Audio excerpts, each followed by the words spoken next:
Okay, hello, hello, hello.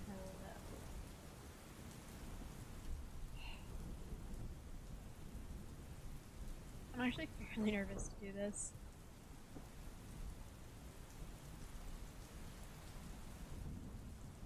I've been told I'm good at reading and like reading aloud and like making it interesting. Also, tell me if the rain sounds are overpowered by voice because I'm not known for being the loudest speaker and I will turn those down before I start talking louder if that makes any sense. Um no, I'm fucking hella nervous to do this. But this is a really good book, and I've been told I'm good at it, so I'm just gonna do it because I feel like it's late for me, which means it's late for a lot of time zones, especially time zones that tend to watch me. So I thought this would be a good like wind down stream, get me back into the flow of things, um, and also introduce people to just like something that is really near and dear to my heart. I read The Lord of the Rings for the first time in fourth grade. I've recently rewatched Hobbit for the first time in a while, in its entirety. I rewatched Lord of the Rings fairly recently. Um, Great movies. I enjoy The Hobbit as well as Lord of the Rings. Um, I've never actually finished reading The Hobbit. Currently, for myself, I am on page 147, but I figure I'd read you guys from the start as well. So, I guess without further ado, this is The Hobbit. We're There and Back Again by J.R.R. Ugh, the 15 pages to flip through. Chapter 1 An Unexpected Party. In a hole in the ground, there lived a hobbit. Not a nasty, dirty, wet hole, filled with the ends of worms and an oozy smell, nor yet a dry, bare, sandy hole with nothing in it to sit down on or to eat. It was a hobbit hole, and that means comfort. It had a perfectly round door like a porthole, painted green with a shiny yellow brass knob in the exact middle. The door opened on to a tube-shaped hall like a tunnel, a very comfortable tunnel, without smoke, with paneled walls and floors tiled and carpeted, provided with polished chairs and lots of pegs for hats and coats. The hobbit was fond of visitors. The tunnel wound on, going fairly, but not quite straight into the side of the hill. The hill, as the people for many miles round called it, and many little round doors opened out of it, first on one side and then on another. No going upstairs for the hobbit. Bedrooms, bathrooms, cellars, pantries, lots of these. Wardrobes, yet whole rooms devoted to clothes. Kitchens, dining room, all were on the same floor, and indeed, on the same passage. The best rooms were all on the left-hand side going in, for these were the only ones to have windows. Deep set, round windows looking over his garden, and meadows beyond, sloping down to the river. This hobbit was a very well-to-do hobbit, and his name was Baggins. The Bagginses had lived in the neighborhood of the hill for time out of mind, and people considered them very respectable, not only because most of them were rich, but also because they never had any adventures or did anything unexpected. You could tell what a Baggins would say on any question without the bother of asking him. This is a story of how a Baggins had an adventure and found himself doing and saying things altogether unexpected. He may have lost the neighbor's respect, but he gained, well, you will see whether he gained anything in the end. The mother of our particular hobbit. What is a hobbit? I suppose hobbits need some description nowadays, since they have become rare and shy of the big people, as they call us. They are, or were, a little people, about half our height and and smaller than the bearded dwarves. Hobbits have no beards. There is little or no magic about them, except the ordinary, everyday sort which helps them to disappear quietly and quickly when large, stupid folk like you and me come blundering along, making a noise like elephants, which they could hear a mile off. They are inclined to be fat in the stomach. They dress in bright colors, chiefly green and yellow, wear no shoes because their feet grow natural leathery soles, and thick, warm brown hair like the stuff on their heads, which is curly, have long, clever brown fingers, good-natured faces, and laugh deep, fruity laughs, especially after dinner, which they have twice a day when they can get it. Now you know enough to go on with. As I was saying, the mother of this hobbit, of Bilbo Baggins, that is, was the fabulous Belladonna Took, one of the 3 remarkable daughters of the old Took, head of the hobbits who lived across the water, the small river that ran at the foot of the hill. It was often said, in other families, that long ago one of the Took ancestors must have taken a fairy wife. That was, of course, absurd. But certainly there was still something not entirely hobbit-like about them. And once in a while, members of the Took clan would go and have adventures. They discreetly disappeared, and the family hushed it up. But the fact remained that the Tooks were not as respectable as the Bagginses, though they were undoubtedly richer. Not that Belladonna Took had ever had any adventures after she became Mrs. Bungo Baggins. Bungo, that was Bilbo's father, built the most luxurious hobbit hole for her, and partly with her money. That was to be found either under the hill or over the hill or across the water. And there they remained to the end of their days. Still, it is probable that Bilbo, her only son, although he looked and behaved exactly like a second edition of his solid and comfortable father, got something a bit queer in his makeup from the Took side, something that only waited for a chance to come out. The chance never arrived until Bilbo Baggins was grown up, being about 50 years old or so, and living in the beautiful hobbit hole built by his father, which I have just described for you, until he had in fact apparently settled down immovably. I hope I'm doing good. I'm trying, and I'm vibing. But anyways, by some curious chance one morning long ago in the quiet of the world, when there was less noise and more green, and the hobbits were still numerous and prosperous, and Bilbo Baggins was standing at his door after breakfast smoking an enormous, long wooden pipe that reached nearly down to his woolly toes, neatly brushed, Gandalf came by. Gandalf! If you had heard only a quarter of what I have heard about him, and I have only heard very little of all there is to hear, you would be prepared for any sort of remarkable tale. Tales and adventures sprouted up all over the place wherever he went, in the most extraordinary fashion. He had not been down that way under the hill for ages and ages, not since his friend that the old Took died. In fact, and the hobbits had almost forgotten what he looked like. He had been away over the hill and across the water on businesses of his own since they were all small hobbit boys and hobbit girls. Thank you, by the way. All that the unsuspecting Bilbo saw that morning was an old man with a staff. He had a tall, pointed blue hat, a long gray cloak, a silver scarf over which a white beard hung down below his waist, and immense black boots. "Good morning." I'm stuffy," said Bilbo, and he meant it. The sun was shining, and the grass was very green. But Gandalf looked at him from under long, bushy eyebrows that stuck out further than the brim of his shady hat. "What do you mean?" he said. "Do you wish me a good morning, or mean that it is a good morning whether I want it or not? Or that you feel good this morning, or that it is a morning to be good on?" "All of them at once," said Bilbo, "and a very fine morning for a pipe of tobacco out of doors, into the bargain. If you have a pipe about you, sit down and have a fill of mine." There's no hurry, we have all the day before us."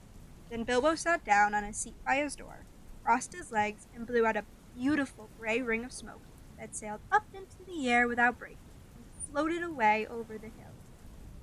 "Very pretty," said Gandalf, "but I have no time to blow smoke rings this morning. I am looking for someone to share in an adventure that I am arranging, and it's very difficult to find anyone." "I should think so. In these parts, we are plain quiet folk and have no use for adventures. Nasty, disturbing, uncomfortable things make you late for dinner. I can't think what anybody sees in it," said our Mr. Baggins, and stuck one thumb behind his braces and blew out another even bigger smoke ring. Then he took out his morning letters and began to read, pretending to take no more notice of the old man. He had decided that he was not quite his sort and wanted him to go away. But the old man did not move. He stood leaning on his stick and gazing at the hobbit without saying anything, till Bilbo got quite uncomfortable and even a little cross. "Good morning," he said at last. "We don't want any adventures here, thank you. You might try over the hill or across the water." By this he meant that the conversation was at an end. "What a lot of things you do use 'good morning' for," said Gandalf. "Now you mean that you want to get rid of me, and that it won't be any good till I move off." "Not at all. Not at all, my dear sir. Let me see. I don't think I know your name. Yes, yes, my dear sir. And I do know your name, Mr. Bilbo Baggins. And you do know my name, though you don't remember that I belong to it. I am Gandalf, and Gandalf means me. To think that I should have lived to be good morninged by Belladonna Took's son, as if I was selling buttons at the door. Gandalf! Gandalf! Good gracious me! Not the wandering wizard that gave old Took a pair of magic diamond studs that fastened themselves and never came undone till ordered. Not the fellow who used to tell such a wonderful tale at parties about dragons and goblins and giants and the rescue of princesses and the unexpected luck of widows' sons. Not the man that used to make such particularly excellent fireworks. I remember those. Old Took used to have them on Midsummer's Eve. Splendid! They used to go up like great lilies and snapdragons of the Burnhams of fire and hang in the twilight all evening. You will notice, already, that Mr. Baggins was not quite so prosy as he liked to believe. Also, that he was very fond of flowers. Dear me, he went on, not the Gandalf who was responsible for so many quiet lads and lasses going off into the blue for mad adventures, anything from climbing trees to visiting elves, or sailing in ships, sailing to other shores. Bless me, life used to be quite you used to upset things badly in these parts once upon a time. I beg your pardon, but I had no idea you were still in business." "Where else should I be?" said the wizard. "All the same, I am pleased to find you remember something about me.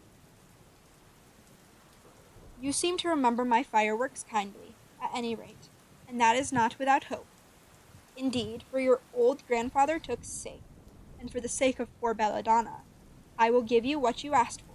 "I beg your pardon. I haven't asked for anything." "Yes, you have, twice now. My pardon." Not the window sound. "I give it to you. In fact, I will go so far as to send you on this adventure. Very amusing for me. Very good for you. And profitable, too.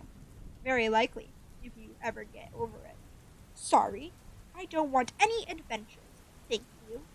Not today. Good morning. But please, come to tea. Any time you like. Why not tomorrow? Come tomorrow. Goodbye." With that, the hobbit turned and scuttled inside his round green door, and shut it as quickly as he dared. Not to seem rude. Wizards, after all, are wizards. "What on earth did I ask him to tea for?" he said to himself as he went to the pantry. He had only just had breakfast, but he thought a cake or two and a drink of something would do him good after his fright. Drink pause. I gotta take a little drink.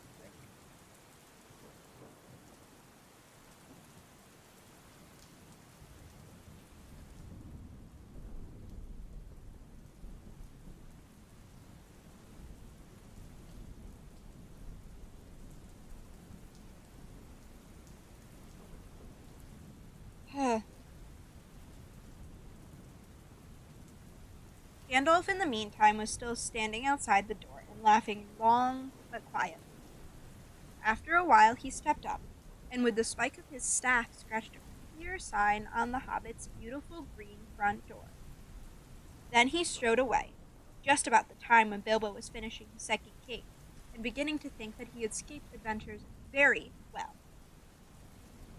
The next day, he had almost forgotten about Gandalf. He did not remember things very well, unless he put them down on his engagement table, like this: Gandalf, Tea, Wednesday. Yesterday, he had been too flustered to do anything of the kind. ADHD king or something of the sort. I don't know. Just before tea time, there came a tremendous ring on the front doorbell. And then he remembered. He rushed to put on the kettle and put out another cup and saucer and an extra cake or two, and ran to the door. "I am so sorry to keep you waiting," he was going to say, when he saw that it was not Gandalf at all. It was a dwarf, with a blue beard tucked into a golden belt, and very bright eyes under his dark green hood. As soon as the door was opened, he pushed inside, just as if he had been expected. He hung his hooded cloak on the nearest peg, and, "Dwalin, at your service," he said with a low bow. "Bilbo Baggins at yours," said the hobbit, too surprised to ask any questions for the moment. When the silence that followed had become uncomfortable, he added, "I am just about to take tea. Pray come and have some with me." A little stiff, perhaps, but he meant it kindly. "And what would you do if an uninvited dwarf came and hung his things up in your hall without a word of explanation?" They had not been at table long. In fact, they had hardly reached the third cake when there came another even louder ring at the bell. "Excuse me," said the hobbit, and off he went to the door. "So you have got here at last," was what he was going to say to Gandalf this time. But it was not Gandalf. Instead, there was a very old-looking dwarf on the step, with a white beard and a scarlet hood, and he too hopped inside as soon as the door was opened, just as if he had been invited. "I see they have begun to arrive already," he said when he caught sight of Dwalin's green hood hanging up. He hung his red one next to it, and, "Dwalin, at your service," he said with his hand on his breast. "Thank you," said Bilbo with a gasp. It was not the correct thing to say, but "they have begun to arrive" had flustered him badly. He liked visitors, but he liked to know them before they arrived, and he preferred to ask them himself. Not quite impulse SV. He had a horrible thought that the cakes might run short, and then he, as the host, he knew his duty and stuck to it however painful, he might have to go without.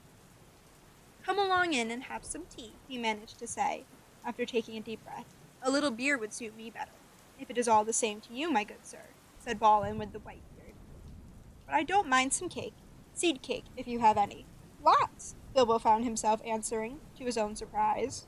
And he found himself scuttling off, too, to the cellar to fill a pint beer mug, and to the pantry to fetch 2 beautiful round seed cakes, which he had baked that afternoon for his after-supper morsel. When he got back, Balin and Dwalin were talking at the table like old friends.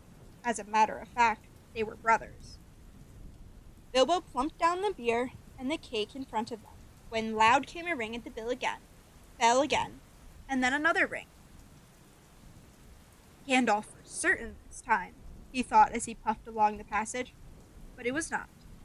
It was 2 more dwarves, both with blue hoods, silver belts, and yellow beards, and each of them carried a bag of tools and a spade. In they hopped as soon as the door began to open. Bilbo was hardly surprised at all. "What can I do for you, my dwarves?" he said. "Kili, at your service," said the one. "And Fili," added the other, and they both swept off their blue hoods and bowed. "At yours and your families," replied Bilbo, remembering his manners this time. "Dwalin and Balin here already, I see," said Kili. "Let us join the throng." "Throng?" thought Mr. Baggins. "I don't like the sound of that. I really must sit down for a minute and collect my wits and have a drink." He had only just had a sip, in the corner, while the 4 dwarves sat round the table and talked about mines and gold and troubles with the goblins and depredations of dragons, and lots of other things which he did not understand and did not want to, for they sounded much too adventurous. When ding-dong-a-ling-dang, his bell rang again, as if some naughty little hobbit boy was trying to pull the handle off. "Someone at the door," he said, blinking. "Some four, I should say by the sound," said Feely. "Besides, he saw them coming along beside us in the distance." The poor little hobbit sat down in the hall and put his head in his hands and wondered what had happened, and what was going to happen, and whether they would all stay to supper. Then the bell rang again, louder than ever, and he had to run to the door. It was not four after all, it was five! Another dwarf had come along while he was wandering in the hall. He had hardly turned the knob before they were all inside, bowing and saying, "At your service." One after another, Dory, Nori, Ori, Oin, and Gloin were their names. And very soon 2 purple hoods, a gray hood, a brown hood, and a white hood were hanging on the pegs. And off they marched with their broad hands stuck in their gold and silver belts to join the others. Already it had almost become a throng. Some called for ale, and some for porter, and one for coffee, and all of them for cakes, so the hobbit was kept very busy for a while. A big jug of coffee had just been set in the hearth, the seed cakes were gone, and the dwarves were starting on a round of buttered scones, when there came a loud knock. Not a ring, but a hard rat-tat on the hobbit's beautiful green door. Somebody was banging with a stick. Bilbo rushed along the passage, very angry, and altogether bewildered and bewildered. This was the most awkward Wednesday he ever remembered. He pulled open the door with a jerk, and they all fell in, one on top of the other. More dwarves, 4 more! And there was Gandalf, behind, leaning on his staff and laughing. He had made quite a dent on the beautiful door. He had also, by the way, knocked out the secret mark that he had put there the morning before. "Carefully, carefully," he said. "It's not like you, Bilbo, to keep friends waiting on the mat," and then opened the door like a pop-up. "Let me introduce Bifur, Bofur, Bomber, and especially Thorin." "At your service," said Bifur, Bofur, and Bomber, standing in a row. Then they hung up 2 yellow hoods and a pale blue, and also a sky blue one with a long silver tassel. This last belonged to Thorin, an enormously important dwarf. In fact, no other than the great Thorin Oakenshield himself, who was not at all pleased at falling flat on Bilbo's mat with Bifur, Bofur, and Bomber on top of him. For one thing, Bomber was immensely fat and heavy. Thorin, indeed, was very haughty, and said nothing about service. But poor Mr. Baggins said he was sorry so many times that at last he grunted, "Pray don't mention it," and stopped frowning. "Now we are all here," said Gandalf, looking at the row of 13 hoods, the best detachable party hoods, and his own hat hanging on the pegs. "Quite a merry gathering. I hope there is something left for the latecomers to eat and drink. What's that? Tea? No, thank you. A little red wine, I think, for me." "And for me," said Thorin. "And raspberry jam and apple tart," said Bifur. "And mince pies and cheese," said Bofur. "And pork pie and salad," said Bomber.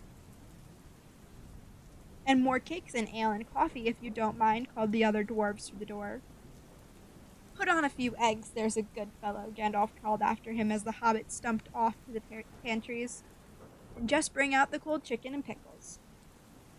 "Seems to know as much about the inside of my larders as I do myself," thought Mr. Baggins, who was feeling positively flummoxed, and was beginning to wonder whether a most wretched adventure had not come right into his house. Holy moly. By the time he had got all the bottles and dishes and knives and forks and glasses and plates and spoons and things piled up on big trays, he was getting very hot and red in the face and annoyed. I'm gonna pause for another sip of water because I'm getting tongue-tied.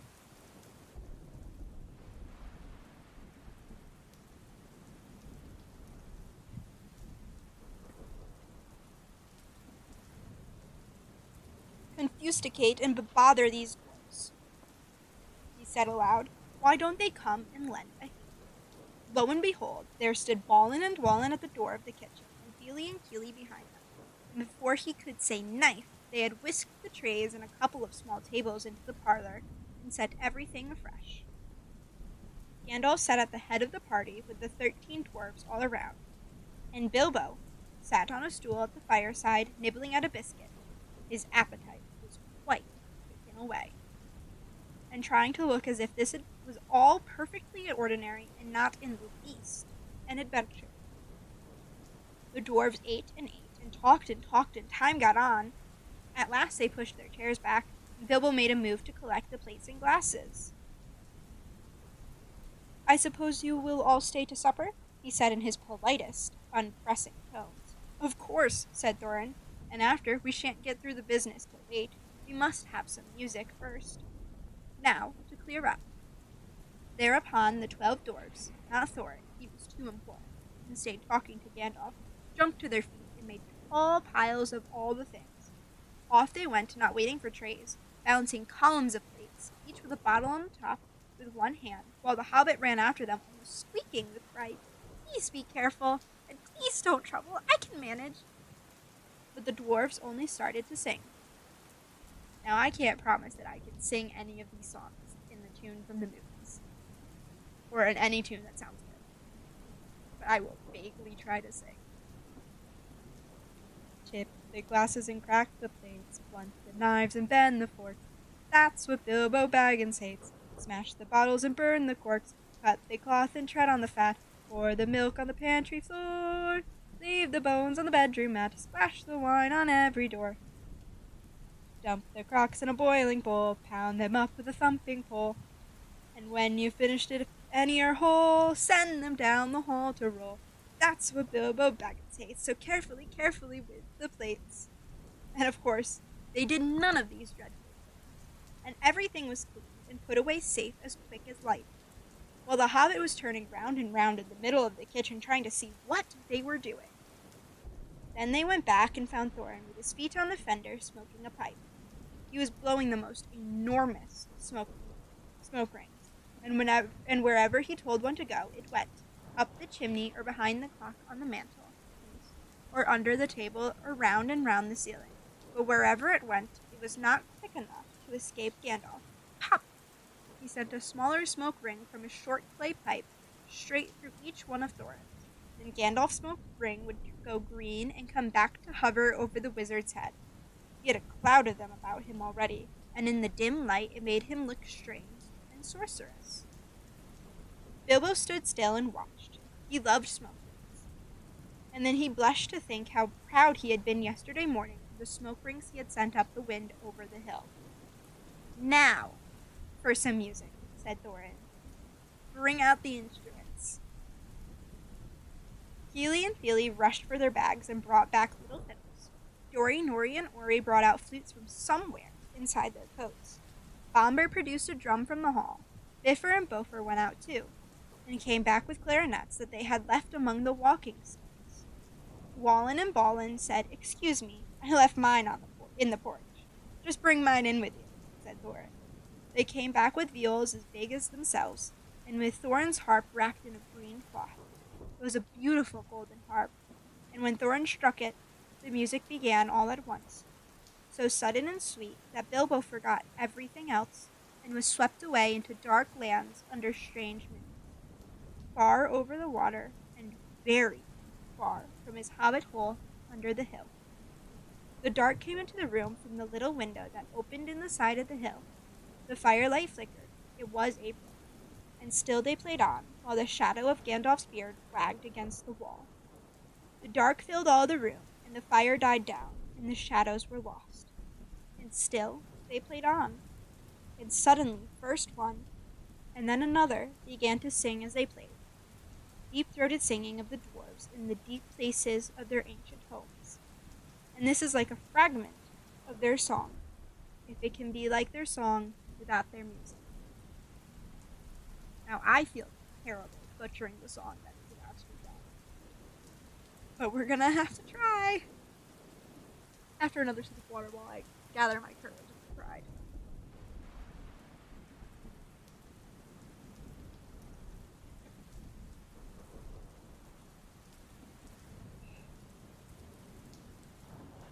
Far over the misty mountains cold, To dungeons deep and caverns old we must away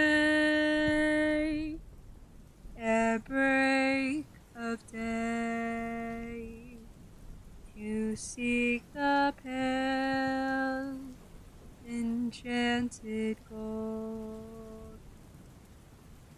The dwarves of you. I can't do it. I can't do it. Oh God.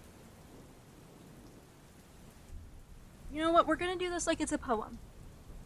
Okay, Sammy. And if anybody else is here, it's poem time. Because this song is just too iconic for the picture. So I don't feel like finding a full picture of it right now. Far over the misty mountains cold, to dungeons deep and caverns old, we must away ere break of day to seek the pale enchanted gold. The dwarves of yore made mighty spells, while hammers fell like ringing bells, in places deep where dark things sleep, in hollow halls beneath the fells. For ancient king and elvish lord, there many a gleaming golden hoard, they shaped and wrought, and light they caught, to hide in glens on hilt of sword. On silver necklaces they strung the flowering stars, on crowns they hung. The dragon fire in twisted wire they meshed the light of moon and sun. Far over the misty mountains cold, to dungeons deep and caverns cold, we must away ere break of day to claim our long forgotten gold. Goblets they carved there for themselves, and harps of gold where no man delves. There lay they long, and many a song was sung unheard by men or elves. The pines were roaring on the height, the winds were moaning in the night. The fire was red, it flaming spread, the trees like torches blazed with light. The bells were ringing in the dale, and men looked up with faces pale. The dragon's ire, more fierce than fire, laid low their towers and houses frail. The mountains smoked beneath the moon. The dwarves, they heard the tramp of doom. They fled their hall to dying fall beneath his feet beneath the moon. Far over the misty mountains grim, to dungeons deep and caverns dim, we must away ere break of day to win our harps and gold from him. As they sang, the hobbits felt the love of beautiful things made by hands and by cunning and by magic moving through him. A fierce and jealous love, the desire of the hearts of dwarfs. Then something tookish woke up inside him, and he wished to go see the great mountains and hear the pine trees and the waterfalls and explore the caves and wear a sword instead of a walking stick. He looked out of the window. The stars were out in a dark sky above the trees. He thought of the jewels of the dwarves shining in dark caverns. Suddenly, in the wood beyond the water, a flame leapt up. Probably somebody lighting a wood fire. Maybe. And he thought of plundering dragons settling on his quiet hill and kindling it all to flames. He shuddered, and very quickly he was plain Mr. Baggins of Bag End under hill again. I mean, I'll probably be doing this for a while. Because, we've been going for half an hour and we aren't even done with chapter 1. He got up trembling. He had less than half a mind to fetch the lamp, and more than half a mind to pretend to, and go and hide behind the beer barrels in the cellar, and not come out again until all the dwarves had gone away. Suddenly, he found that the music and the singing had stopped, and they were all looking at him with eyes shining in the dark. "Where are you going?" said Thorin in a tone that seemed to show that he guessed both halves of the hobbit's mind. "Excuse me. What about a little light?" said Bilbo apologetically. "We like the dark," said the dwarves. "Dark for dark business. There are many hours before dawn." Ugh, my chest is acting weird, sorry.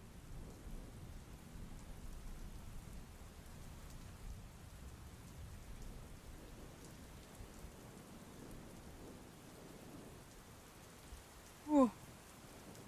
"Of course," said Bilbo, and sat down in a hurry.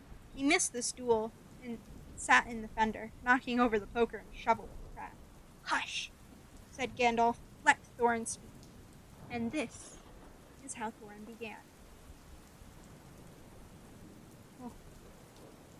"Gandalf, dwarves, and Mr. Baggins, we are met together in the house of our friend and fellow conspirator, this most excellent and audacious hobbit. May the hair on his toes never fall out. All praise to his wine and ale." He paused for breath and for a polite remark from the hobbit, but the compliments were quite lost on poor Bilbo Baggins, who was wagging his mouth in protest at being called audacious, and worst of all, fellow conspirator. Though no noise came out, he was so flummoxed. So Thorin went on. "We are met to discuss our plans, our ways, means, policy, and devices. We shall soon, before the break of day, start on our long journey, a journey from which some of us, or perhaps all of us, except our friend and counselor, the ingenious wizard Gandalf, may never return. It is a solemn moment. Our object is, I take it well known to us all, to the estimable Mr. Baggins, and perhaps to one or two of the younger dwarfs. I think I should be right in naming Healy and Keely, for instance. The exact situation at the moment may require a little brief explanation." This was Thorin's style. He was an important dwarf. If he had been allowed, he probably would have gone on like this until he was out of breath, without telling anyone there anything that was not known already. But he was rudely interrupted. Poor Bilbo couldn't bear it any longer. It may never return. He began to feel a shriek coming up inside, and very soon it burst out like the whistle of an engine coming out of a tunnel. All the dwarves sprang up, knocking over the table. Gandalf struck a blue light on the end of his magic staff, and in its firework glare the poor little hobbit could be seen kneeling on the hearthrug, shaking like a jelly that was melting.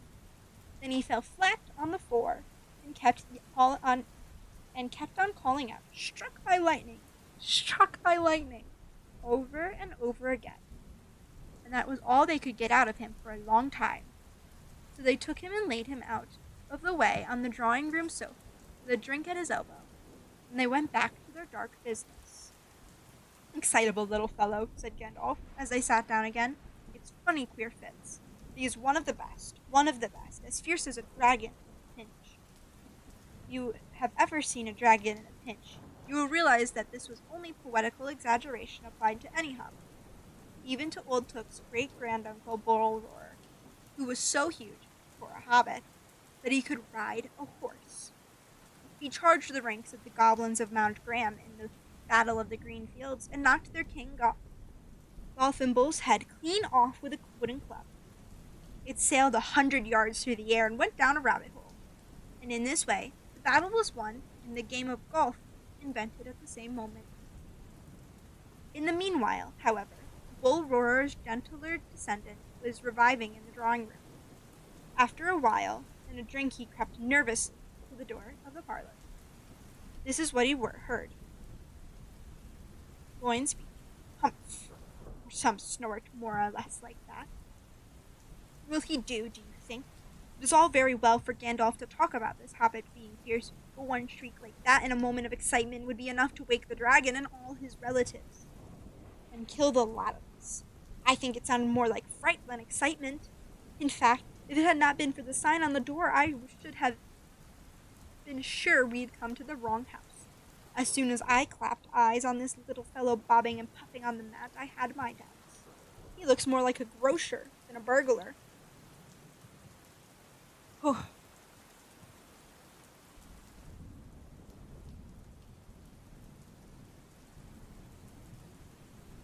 Then Mr. Baggins turned to the handle and went in. The Took side had won. He suddenly felt he would go without bed and breakfast to be thought fierce. As for little fellow bobbing on the mat, it almost made him really fierce. Many a time afterwards, the Baggins part regretted what he did now, and he said to himself, "Bilbo, you were a fool. You walked right in and put your foot in it." "Pardon me," he said, "if I have overheard words that you were saying. I don't pretend to understand what you are talking about, or your reference to burglars, but I think I am right in believing." This is what he called being on his dignity. that you think I am no good. I will show you. I have no signs on my door. It was painted a week ago, and I am quite sure you have come to the wrong house. As soon as I saw your funny faces on the doorstep, I had my doubts, but treat it as the right one. Tell me what you want done, and I will try it. If I have to walk from here to the east of the east and fight the wild wereworms in the last desert. I had a great-great-great-granduncle once Bull Roarer took, and yes, but that was long ago, said Glory. I was talking about you. And I assure you there is a mark on this door, the usual one in the trade, or used to be. Burglar, wants a good job, plenty of excitement, and reasonable reward. That's how it is usually read. You can say expert treasure hunter instead of burglar if you like. Some of them do. It's all the same to us. Gandalf told us that there was a man of the sort in these parts looking for a job at once, and that he had arranged for a meeting here this Wednesday, tea time. Of course there is a mark, said Gandalf. I put it there myself, for very good reasons. You asked me to find the 14th man for your expedition, and I chose Mr. Baggins. Just let anyone say I chose the wrong man or the wrong house, and you can stop at 13 and have all the bad luck you like, or go back to digging coal. He scowled so angrily at Gloin that the dwarf huddled back in his chair, and when Bilbo tried to open his mouth to ask a question, he turned and frowned at him and stuck out his bushy eyebrows, till Bilbo shut his mouth tight with a snap. That's right, said Gandalf. Let's have no more argument. I have chosen Mr. Baggins, and that ought to be enough for all of you. If I say he is a burglar he is, or will be, when the time comes. There's a lot more in him than you guess, and a deal more than he has any idea of himself. You may possibly all live to thank me yet. Now, Bilbo, my boy, fetch the lamp and let's have a little light on this. On the table in the light of a big lamp with a red shade, he spread a piece of parchment rather like a map. This was made by Thror, your grandfather Thorin, he said in answer to the dwarves' excited questions. It is a plan of the mountain. I don't see that this will help us much, said Thorin, disappointedly after a glance. I remember the mountain well enough, and the lands about it, and I know where Mirkwood is, and the withered heath where the great dragons breed. There is a dragon marked in red on the mountain, said Balin, but it will be easy enough to find him without that, if ever we arrive there. There is one point that you haven't noticed, said the wizard, and that is the secret entrance. You see that rune on the west side, and the hand pointing to it from the other runes? That marks a hidden passage to the lower halls. It may have been secret once, said Thorin, but how do we know that it is secret any longer? Old Smaug has lived there long enough now to find out anything there is to know about those caves. He may, but he can't have used it for years and years. Why? Because it is too small. 5 feet high, the door, and 3 may walk abreast, say the runes. But Smaug could not creep into a hole that size, not even when he was a young dragon. Certainly not after devouring so many of the dwarves and men of Dale. It seems a great big hole to me, squeaked Bilbo, who had no experience of dragons and only of hobbit holes. He was getting excited and interested again, so that he forgot to keep his mouth shut. He loved maps, and in his hall there hung a large one of the country road, with all of his favorite walks marked on it in red ink. How could such a large door be kept secret from everybody outside apart from the dragon? He asked. He was only a little hobbit, you must remember. In lots of ways, said Gandalf, but in what way this one has been hidden we don't know without going to see. From what it says on the map, I should guess that there is a closed door, which has been made to look exactly like the side of the mountain. That is the usual dwarves' method. I think that is right, isn't it? Quite right, said Thorin. Also, went on Gandalf, I forgot to mention that with the map went a key. A small and curious key. Here it is, he said, and handed to Thorin a key with a long barrel and intricate wards made of silver. Keep it safe. Indeed I will, said Thorin, and he fastened it upon a fine chain that hung about his neck and under his jacket. Now things begin to look more hopeful. This news alters them much for the better. So far, we have had no clear idea what to do. We thought of going east, as quiet and careful as we could, as far as the Long Lake. After that, the trouble would begin. A long time before that, if I know anything about the roads east, interrupted Gandalf. We might go from there up along the river running, went on Thorin, taking no notice, and so to the ruins of Dale, the old town in the valley there, under the shadow of the mountain. But we none of us liked the idea of the front gate. The river runs right out of it, through the great cliff at the south of the mountain, and out of it comes the dragon too, far too often, unless he is changed. That would be no good, said the wizard, not without a mighty warrior, not even a hero. I tried to find one, but warriors are busy fighting one another in distant lands, and in this neighborhood, heroes are scarce, or simply not to be found. Swords in these parts are mostly blunt, and axes are used for trees, and shields as cradles or dish covers, and dragons are completely far off, and therefore legendary. That is why I settled on burglary, especially when I remembered the existence of a side door. And here is our little Bilbo Baggins, the burglar, the chosen and selected burglar. So now let's get on and make some plans. Very well then, said Thorin, supposing the burglar expert gives us some ideas or suggestions. He turned with mock politeness to Bilbo. First, I should like to know a bit more about things, said he, feeling all confused and a bit shaky inside, but so far still tookishly determined to go on with things.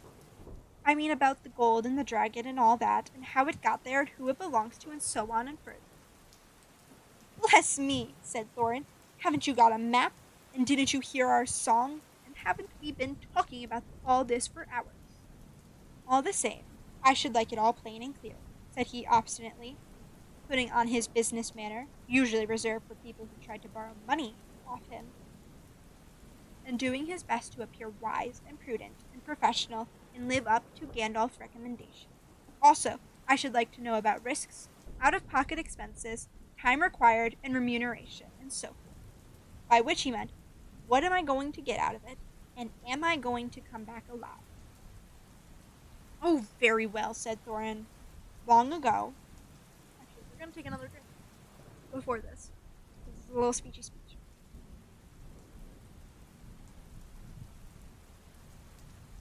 Long ago, in my grandfather Thror's time, our family was driven out of the far north and came back with all their wealth and their tools to this mountain on the map. It had been discovered by my far ancestor, Thrain the Old, but now they mined and they tunneled and they made huger halls and greater workshops. And in addition, I believe they found a good deal of gold and a great many jewels too. Anyway, they grew immensely rich and famous. I lost my place. And my grandfather was king under the mountain again, and treated with great reverence by the mortal men who lived to the south and were gradually spreading up the running river as far as the valley overshadowed by the mountain. They built the merry town of Dale there in those days. Kings used to send for our smiths and reward even the least skillful most richly. Fathers would beg us to take their sons as apprentices and pay us handsomely, especially in food supplies, which we never bothered to grow or find for ourselves. Altogether, those were good days for us, when the poorest of us had money to spend and to lend, and leisure to make beautiful things just for the fun of it, not to speak of the most marvelous and magical toys, the like of which is not to be found in the world nowadays. So my grandfather's halls became full of armor and jewels and carvings and cups, and the toy market of Dale was the wonder of the north. Undoubtedly, that was what brought the dragon. Dragons steal gold and jewels, you know, from men and elves and dwarves, wherever they can find them, and they guard their plunder as long as they live, which is practically forever, unless they are killed, and never enjoy a brass ring of it. Indeed, they hardly know a good bit of work from a bad, though they usually have a good notion of the current market value, and they can't make a thing for themselves, not even men, a little loose scale of their armor. There were lots of dragons in the north those days, and gold was probably getting scarce up there, with the dwarves flying south or getting killed, and all the general waste and destruction that dragons make going from bad to worse. There was a most especially greedy, strong, and wicked worm called Smog. One day, he flew up into the air and came south. The first we heard of it was a noise like a hurricane coming from the north, the pine trees on the mountain creaking and cracking in the wind. Some of the dwarves who happened to be outside, I was one luckily, fine adventurous lad in those days, always wandering about, and it saved my life that day. Well, from a good way off we saw the dragon settle on our mountain in a spout of flame. Then he came down the slopes, and when he reached the woods they all went up in fire. By that time all the bells were ringing in Dale, and the warriors were arming. The dwarves rushed out of their great gate, but there was the dragon waiting for them. None escaped that way. The river rushed up in a steam, and a fog fell on Dale, and in the fog the dragon came on them, and it destroyed most of the warriors. The usual unhappy story. It was only too common in those days.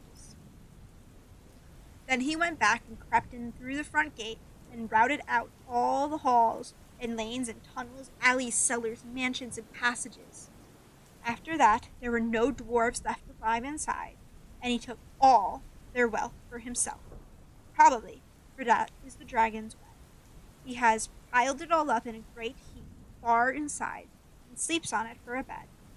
Later, he used to crawl out of the great gate and come by night to Dale, and carry away people, especially maidens, until Dale was ruined, and all the people dead or gone.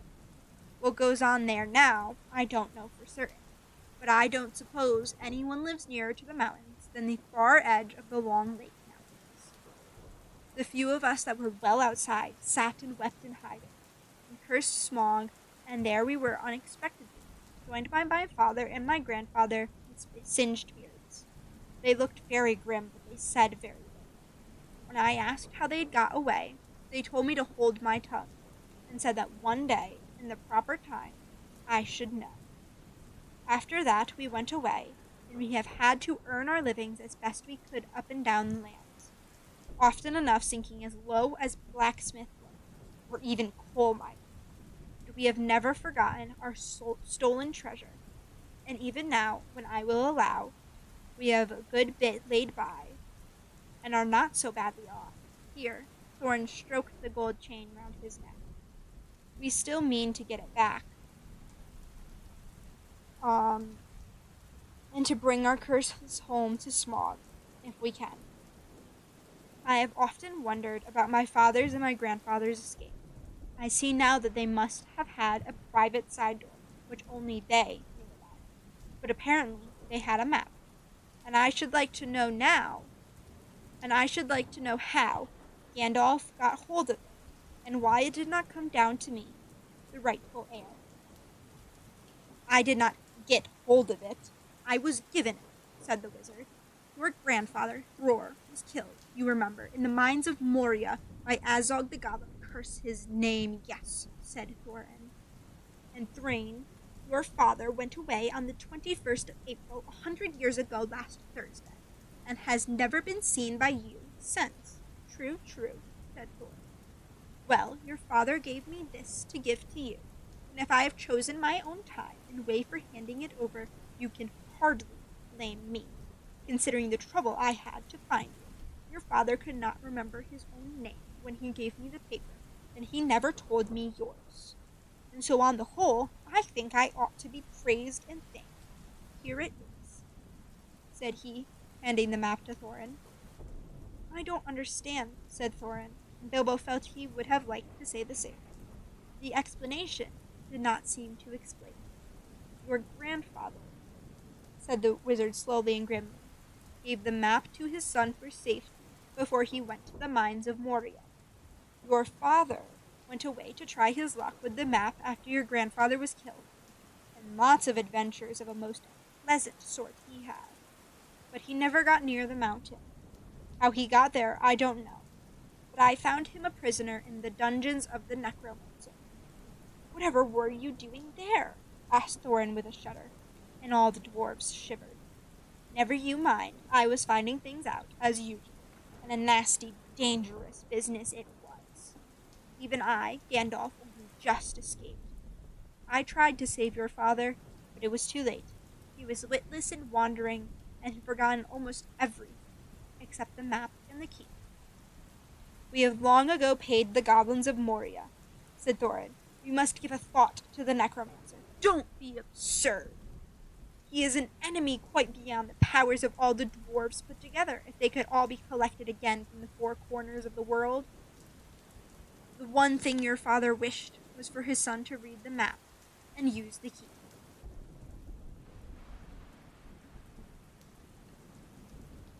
The dragon and the mountain are more than big enough tasks for you. Hear, hear, said Bilbo, and accidentally said it out loud. Hear what? They all said, turning suddenly towards him, and he was so flustered that he answered, Hear what I have got to say. What's that? They asked. Well, I should say that you ought to go east and have a look round. After all, there is the side door, and dragons must sleep sometimes, I suppose. If you sit on the doorstep long enough, I dare say you will think of something. And well, don't you know, I think we have talked long enough for one night, if you see what I mean. What about bed and an early start and all that? I will give you a good breakfast before you go. Before we go, I suppose you mean, said Thorin. Aren't you the burglar? And isn't sitting on the doorstep your job, not to speak of getting inside the door? But I agree about bed and breakfast. I like 6 eggs with my ham when starting on a journey, fried, not poached. And mind you, don't break 'em. After all, the others had ordered their breakfasts without so much as a please, which annoyed Bilbo very much. They all got up. The Hobbit had to find room for them all, and filled all his spare rooms and made beds on chairs and sofas before he got them all stowed and went to his own little bed, very tired, and not altogether happy. One thing he did make his mind up about was not to bother to get up very early and cook everybody else's wretched breakfast. The tookishness was wearing off, and he was not now quite so sure that he was going on any journey in the morning. As he lay in bed, he could hear Thorin still humming to himself, in the best bedroom next to him. Far over the misty mountains cold, to dungeons deep and caverns old, we must away, ere break of day, to find our long-forgotten gold. Bilbo went to sleep, with that in his ears, and it gave him very uncomfortable dreams. It was long after the break of day when he woke up. So that was chapter 1. What are our thoughts? Tell me more while I take a moment to pause.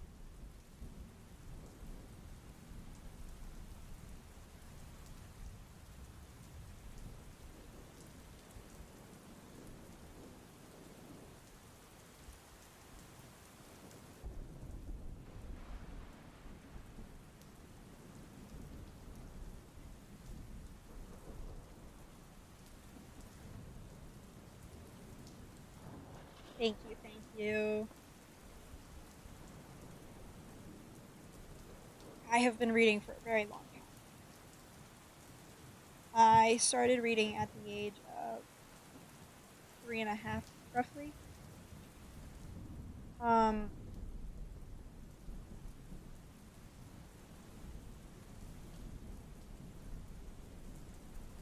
if you don't know anything about the process of learning to read, a lot of reading out loud. And I come from a family that's very, very big on, like, reading in the manner that I do. My mom's actually far better at it than I am. She gives, like, voices to all the characters. Actually, her favorite voice of mine is the caterpillar from Alice in Wonderland. It's something like, and who are you? But she does it with, like, a slight growl. It's just, like, really interesting.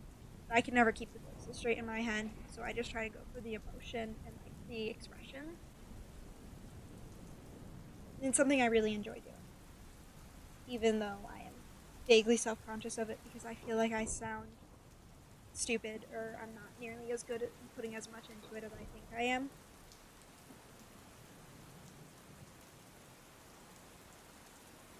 How do we feel about the story so far?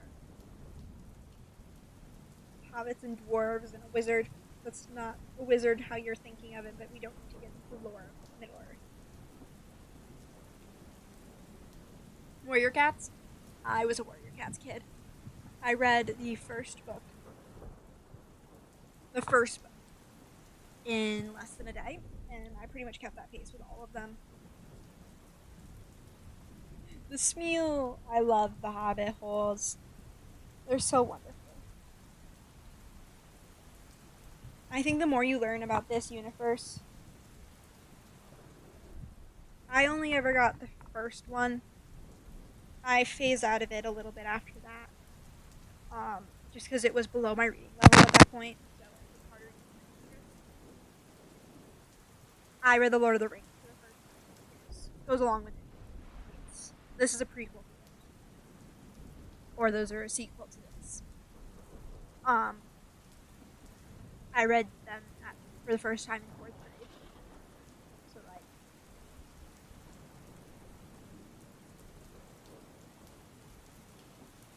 I was a very advanced reader. It took an hour to read the first chapter. Holy moly.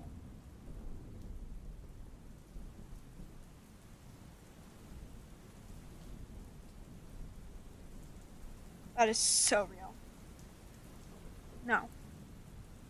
Middle Earth, which is the universe this takes place in, the continent, I guess, is a very well built universe. Like, there is language, history, there's so much lore. It is so well built. Um, it's actually kind of enthralling. That if you ever end up like getting like properly into it, there is so much to work with. And the movies are really good.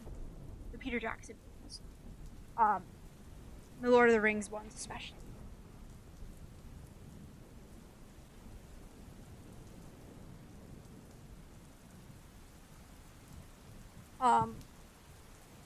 I think it's always fun context to give that Tolkien, the author, was in, I believe it was World War One. He was one of the World Wars. I'm almost positive it was World War One. And I think the like premise of these and like the message they send is a really good thing to come out of such a dreadful event in our history. Yes, I love the Hobbits. I do. The more you learn about me, you don't know me very well, so the more you learn about me, the more you realize just like what a profound impact Hobbits and just like Middle Earth in general, but especially Hobbits, have had on who I am as a person. It's kind of funny.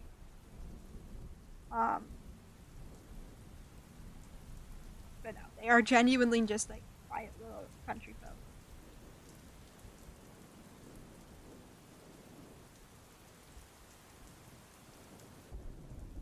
We are already 40 pages. The next chapter should not take nearly as long. Chapter 2.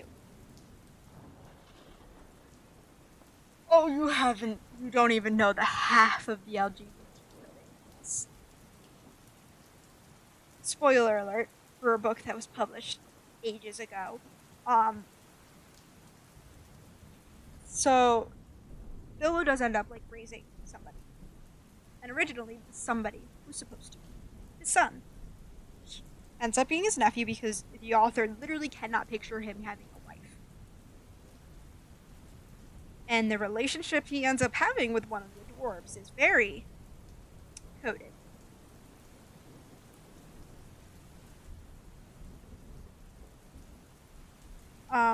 Chapter 2. Roast Mud. Up jumped Bilbo and putting on his... Well, let me start that again. Up jumped Bilbo and putting on his dressing gown went into the dining room. There he saw nobody, but all the signs of a large and hurried breakfast. There was a fearful mess in the room, and piles of unwashed crocks in the kitchen. Nearly every pot and pan he possessed seemed to have been used. The washing up was so dismally real that Bilbo was forced to believe the party of the night before had not been part of his bad dreams, as he had rather hoped. Indeed, he was really relieved, after all, to think that they had all gone without him, and without bothering to wake him up, but with never a thank you, he thought. And yet, in a way, he could not help feeling just a trifle disappointed. That the feeling surprised him. "Don't be a fool, Bilbo Baggins," he said to himself, "thinking of dragons and all that outlandish nonsense at your age." So he put on an apron, lit fires, boiled water, and washed up. Then he had a nice little breakfast in the kitchen, before turning out the dining room. By that time, the sun was shining, and the front door was open, letting in a warm spring breeze. Bilbo began to whistle loudly, and to forget about the night before. In fact, he was just sitting down to a nice little second breakfast in the dining room by the open window, when in walked Gandalf. "My dear fellow," said he, whenever are you going to come?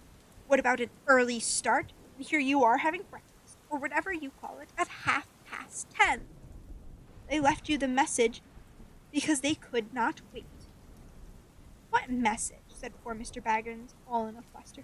"Great elephants!" said Gandalf. "You are not at all yourself this morning. You have never dusted the mantelpiece." "What's that got to do with it? I have had enough to do with washing up for 14. If you had dusted the mantelpiece, you would have found this just under the clock," said Gandalf, handing Bilbo a note, written, of course, on his own note paper. This is what he read: "Thorin and company to burglar Bilbo. Greeting.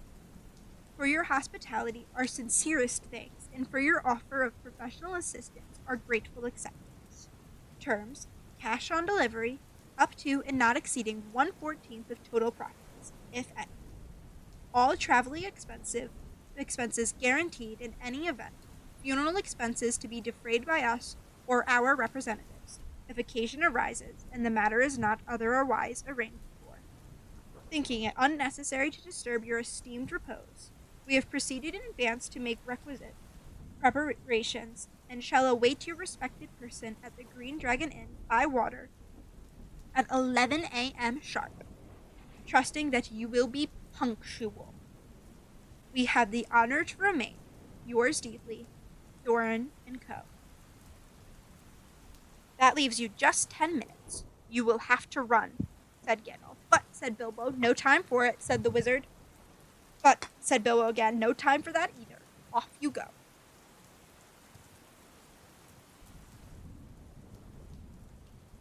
To the end of his days, Bilbo could never remember how he found himself outside, without a hat, walking stick, or any money, or anything that he usually took when he went out, leaving his second breakfast half finished and quite unwashed up, pushing his keys into Gandalf's hands, and running as fast as his furry feet could carry him down the lane, past the great mill, across the water, and then on for a whole mile or more.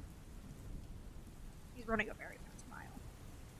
Very puffed he was when he got to Bywater, just on the stroke of 11, and found he had come without a pocket handkerchief. "Bravo!" said Balin, who was standing at the inn door, looking out for him. Just then, all the others came round the corner of the road from the village. They were on ponies, and each pony was slung about with all kinds of baggages, packages, parcels, and paraphernalia.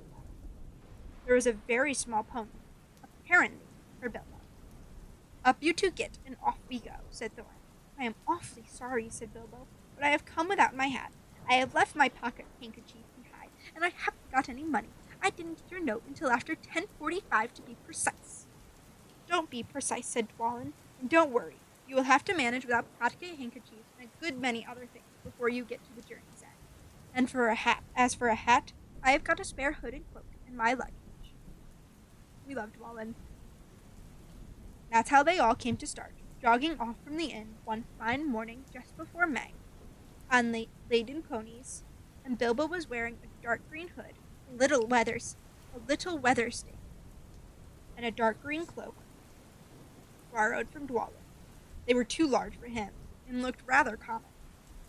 What his father Bungo would have thought of him, I daren't think. His only comfort was he couldn't be mistaken for a dwarf, as he had no beard. They had not been riding for very long, when up came Gandalf, very splendid, on a white horse.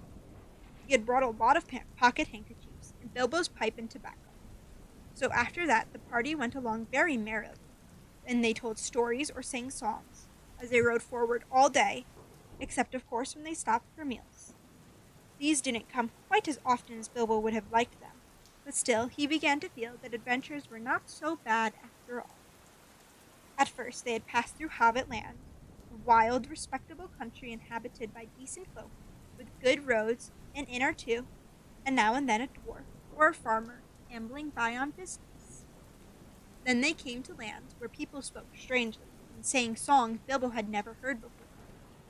Now they had gone on far into the lowlands, where there were no people left, no inns, and the roads grew steadily worse. Not far ahead were dreary hills rising higher and higher, dark with trees. On some of them were old castles with an evil look, as if they had been built by wicked people. Everything seemed gloomy, for the weather that day had taken a nasty turn. Mostly it had been as good as May can be, even in merry tales. But now it was cold and wet. In the lone lands, they had to camp when they could, but at least it had been dry.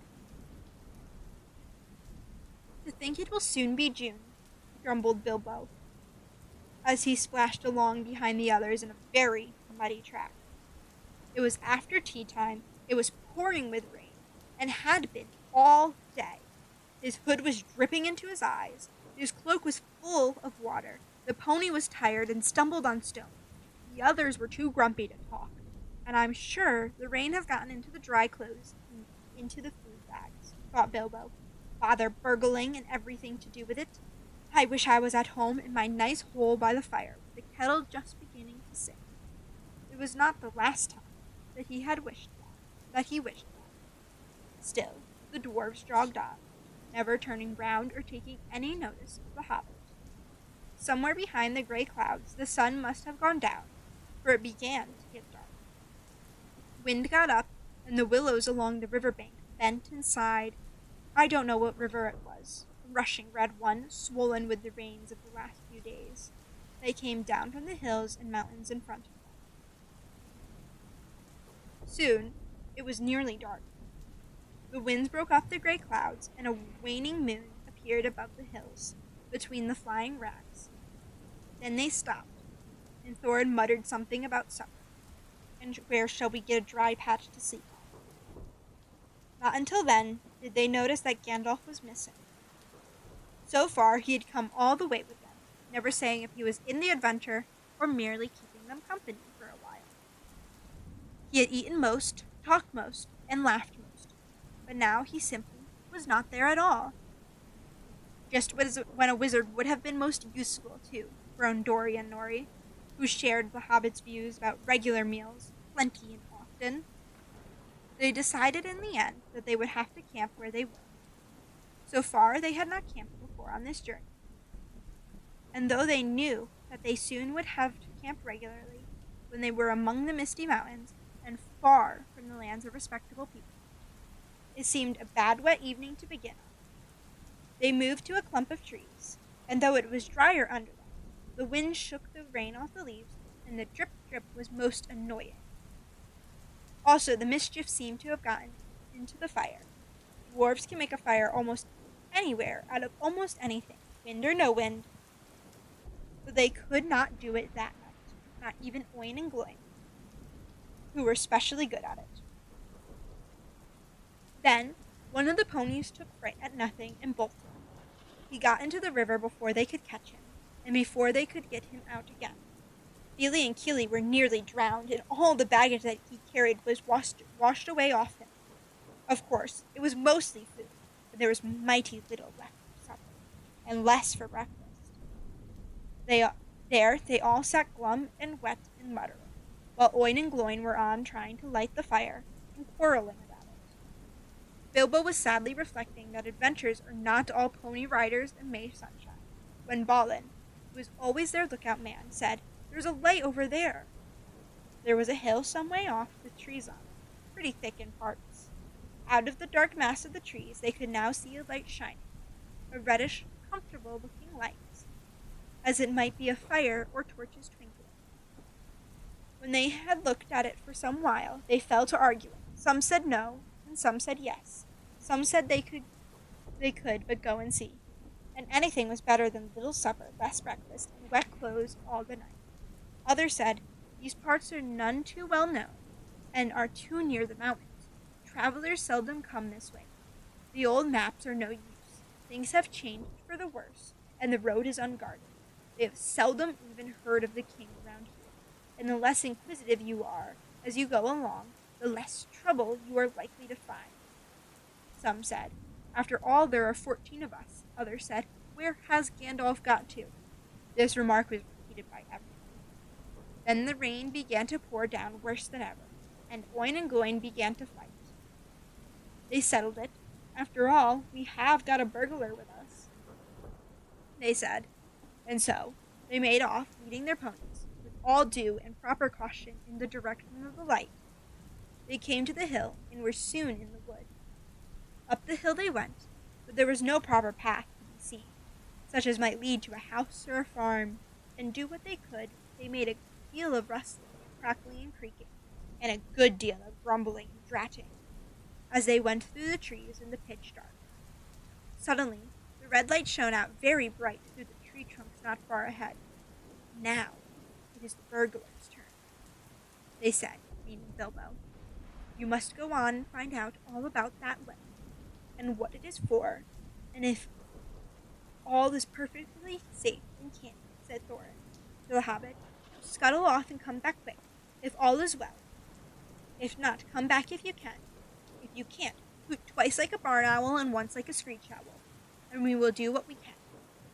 Off Bilbo had to go, before he could explain that he could not hoot even once like any kind of owl, any more than fly like a bat.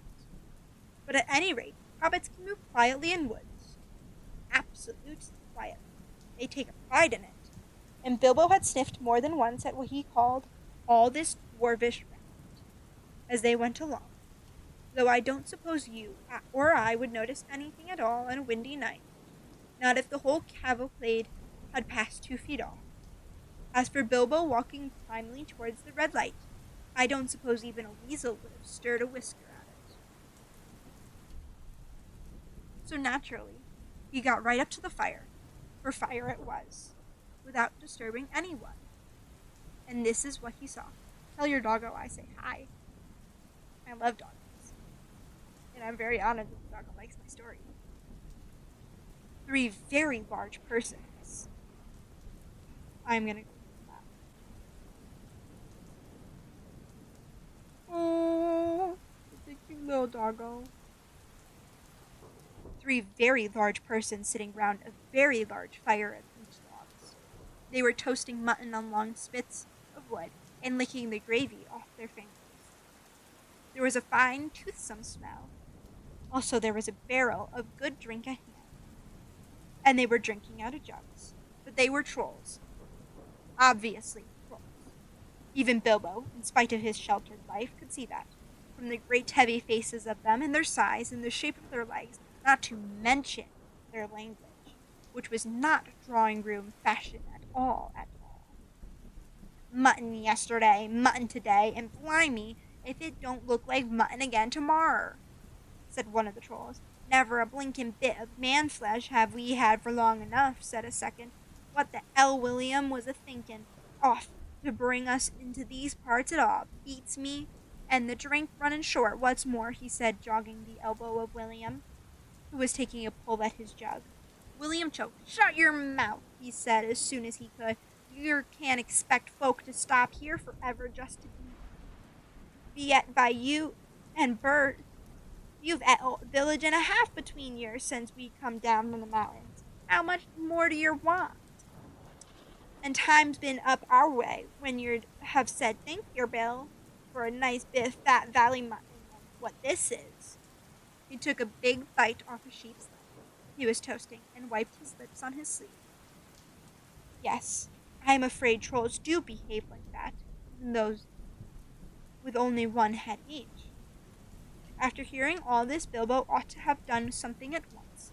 Either he should have gone back quietly and warned his friends that there were 3 fair-sized trolls at hand in a nasty, quite likely to try toasted dwarf or even pony for the change. Or else he should have done a bit of good quick burgling. A really first-class and legendary burglar would at this point have picked the troll's pockets. It is nearly always worthwhile if he can manage it. Pinched the very mutton off the spits and purloined the beer, and walked off without their noticing him. Others more practical, but with less professional pride, would perhaps have stuck a dagger into each of them before they observed it. Then the night could have been spent cheerily. Bilbo knew it. He had read of a good many things he had never seen or done. He was very much alarmed, as well as disgusted. He wished himself 100 miles away, and yet, somehow he could not go straight back to Thorin and the company empty-handed. So he stood and hesitated in the shadows. Of the various burglarious proceedings he had heard of picking the troll's pockets seemed the least difficult. So at last he crept behind a tree just behind William. Bert and Tom went off to the barrel. William was having another drink. Then Bilbo plucked up courage and put his little hand in William's enormous pocket. There was a purse in it, as big as a bag to Bilbo. Ha! Thought he, warming to his new work as he lifted it carefully out. This is a beginning. It was. Trolls' purses are the mischief, and this was no exception. Who are you? It squeaked as it left the pocket, and William turned round at once and grabbed Bilbo by the neck before he could duck behind the tree. Blimey, Bert, look what I've caught, said William. What is it? Said the others, coming up. Well, me if I knows. What are yer? Bilbo Baggins, a hobbit, said poor Bilbo, shaking all over, and wondering how to make owl noises before they throttled him. A hobbit? Said they, a bit startled. Trolls are slow in the uptake, mighty suspicious about anything new to them. What's a hobbit got to do with my pockets anyways, said William.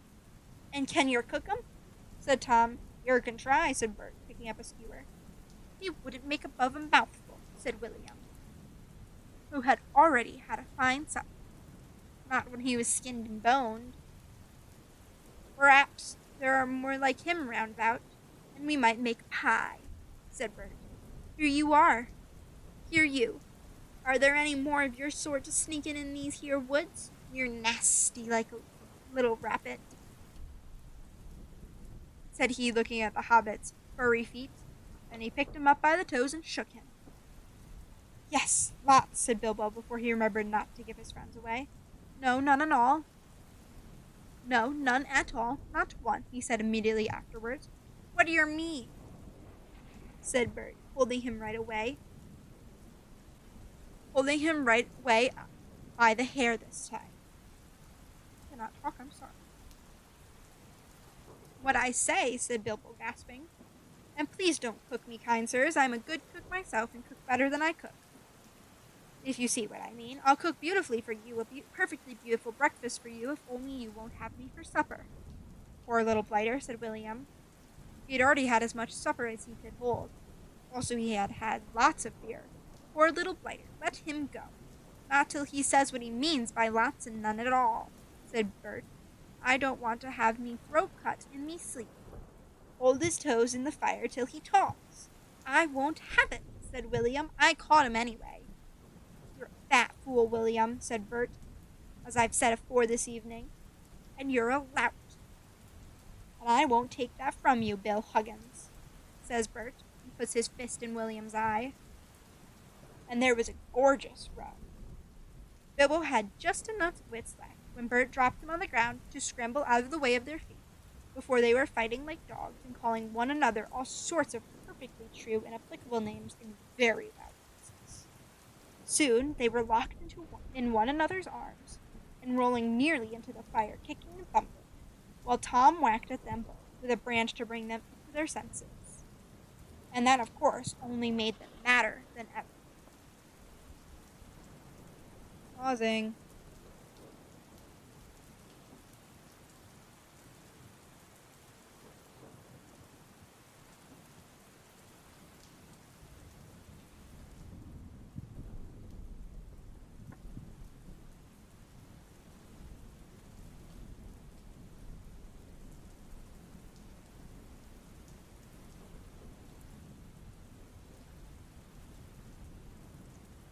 Whew.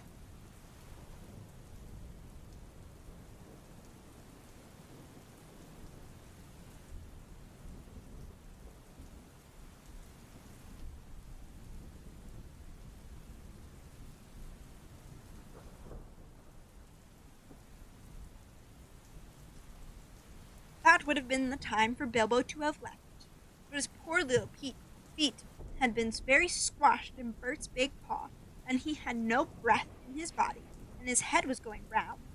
So there he lay for a while panting, just outside the circle of fire. Right in the middle of the fight, up came Balin. The dwarves had heard noises from a distance, and after waiting for some time for Bilbo to come back, or to hoot like an owl, they started off one by one to creep towards the light as quietly as they could. No sooner did Tom see Balin come into the light than he gave an awful howl. Trolls simply detest the very sight of dwarves uncooked. Bert and Bill stopped fighting immediately. And a sack, Tom, quick, they said before Balin, who was wondering where in all this commotion Bilbo was, knew what was happening. A sack was over his head and he was down. There's more to come yet, said Tom, or I'm mighty mistook.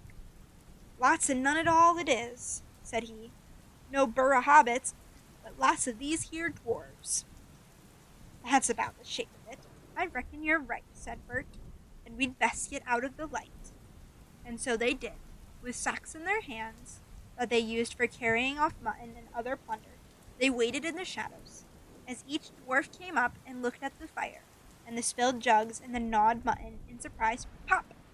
Went a nasty, smelly sack over his head, and he was down. Soon Dwalin lay by Balin, and Fili and Kili together, and Dori and Nori and Ori all in a heap, and Oin and Gloin and Biffer and Bofer and Bomber piled uncomfortably near the fire.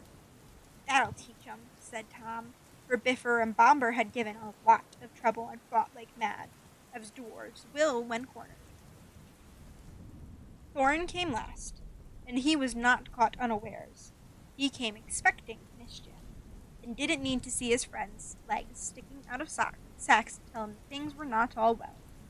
He stood outside in the shadows some way off and said, "What's all this trouble? Who has been knocking my people about?" "It's trolls," said Bilbo from behind a tree. They had forgotten all about him. "They're hiding in the bushes with sacks." "Oh, are they?" said Thorin, and he jumped forward to the fire before they could leap on him. He caught up a big branch all on fire at one end, and Bert got that end in his eye before he could step aside. That put him out of the battle for a bit. Bilbo did his best. He caught a hold of Tom's leg, as well as he could. It was thick as a young tree trunk. But he was sent spinning up into the top of some bushes when Tom kicked the sparks up in Thorin's face. Tom got the branch in his teeth for that, and lost one of the front ones. It made him howl, I can tell you. But just at that moment, William came up behind and popped a sack right over Thorin's head and down to his toes.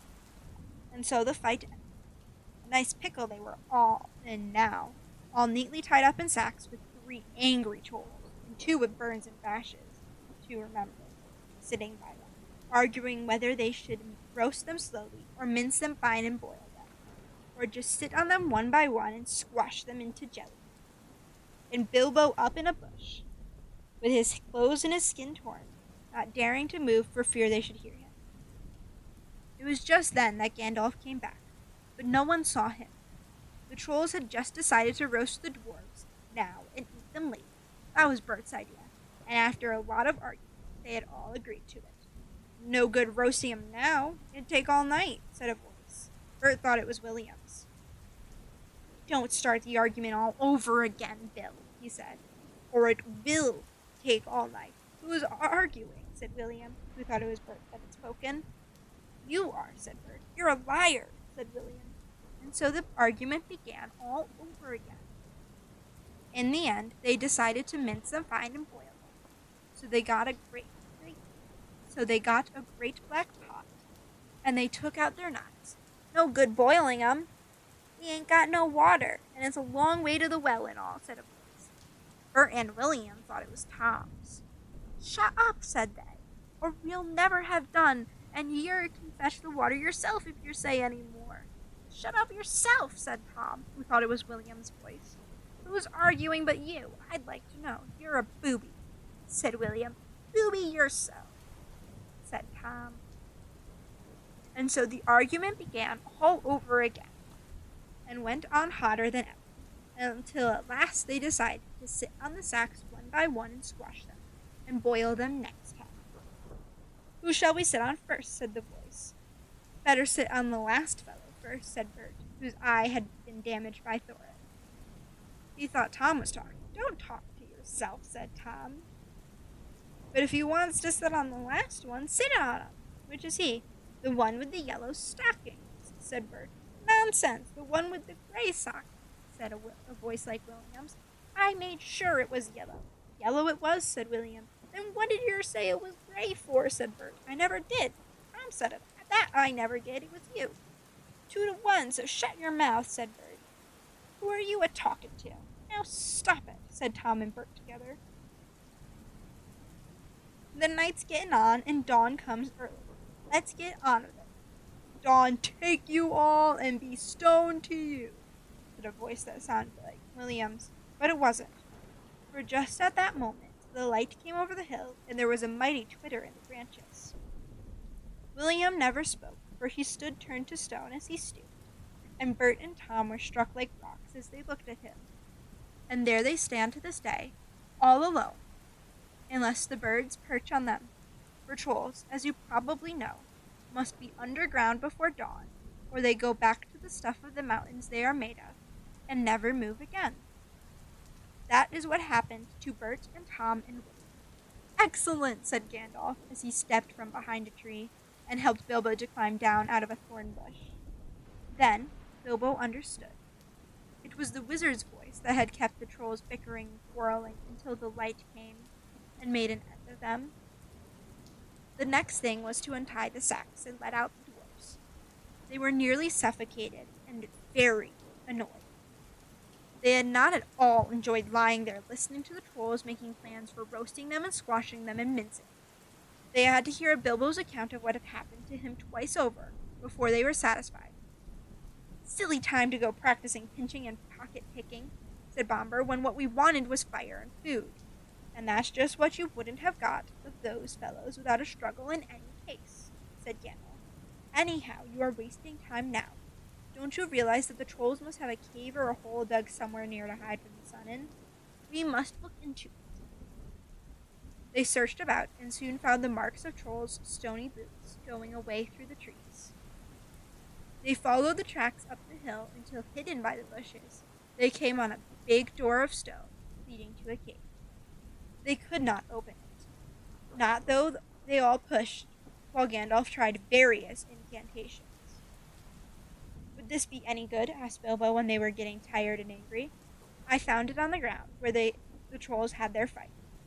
He held out a largish key, though no doubt William had thought it was very small and secret. It must have fallen out of his pocket, very luckily, before he turned to stone. Why on earth didn't you mention it before? They cried. Gandalf grabbed it and fitted it into the key. Then the stone door swung back with one big push, and they all went inside. There were bones on the floor and a nasty smell in the air, but there was a good deal of food jumbled carelessly on shelves and on the ground, among an untidy litter of plunder, of all sorts, from brass buttons to pots full of gold coins standing in a corner. There were lots of clothes, too, hanging on the walls.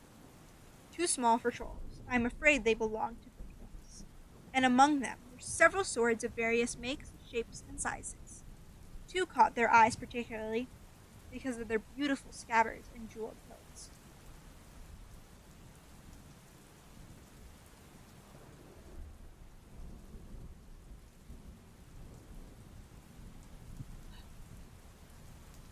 My thirst is unquenched.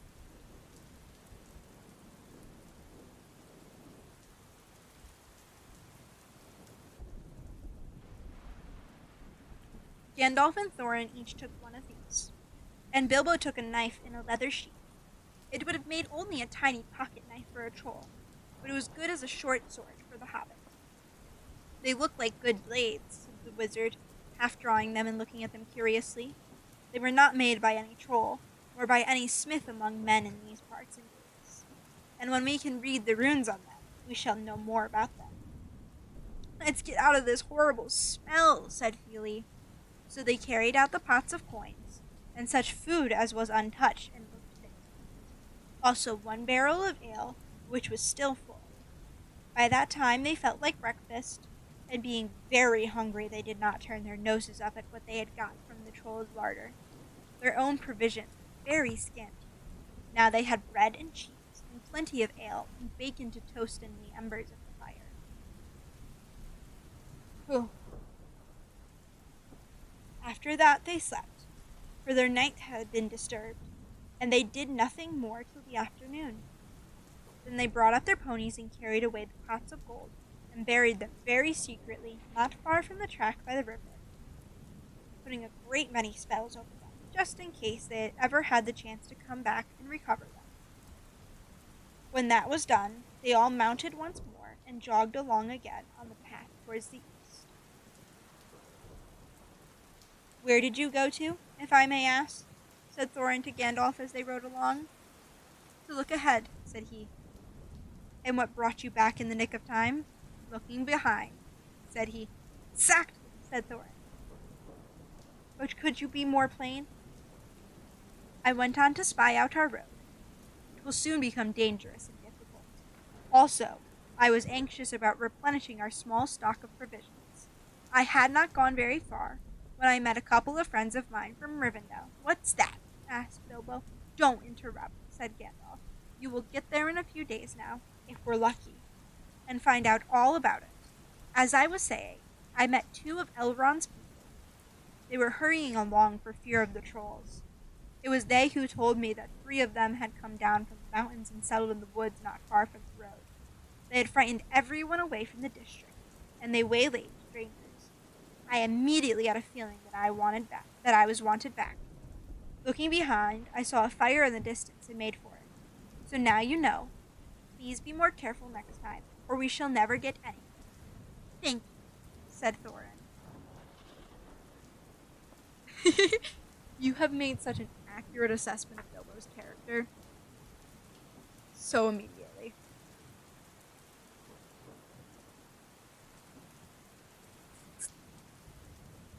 I don't know if it happens in the book.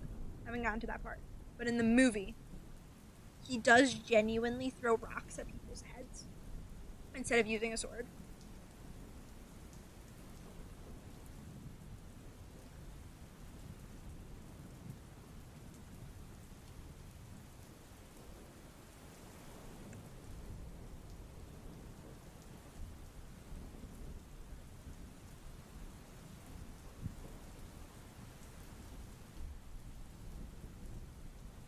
I'm debating on whether or not I want to read the next chapter, considering it's one. Let's see how long it is.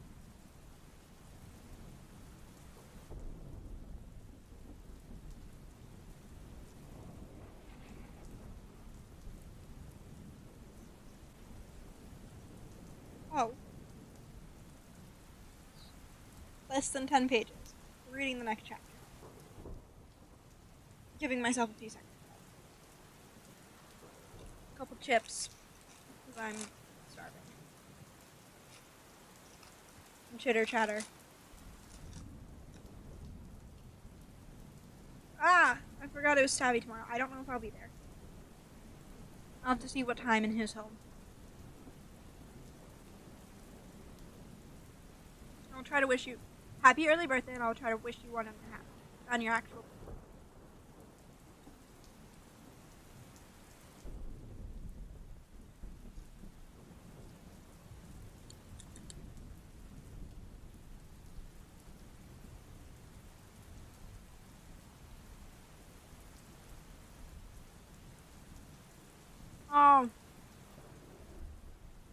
There's no Puff here to yell about magic swords.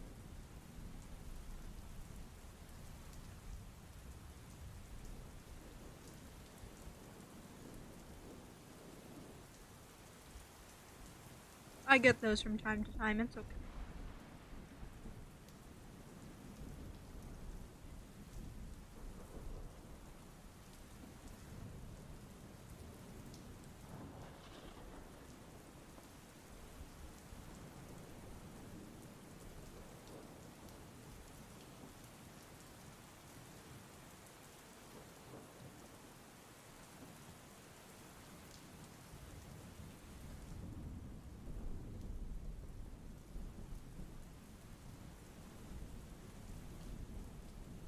Not the snoring.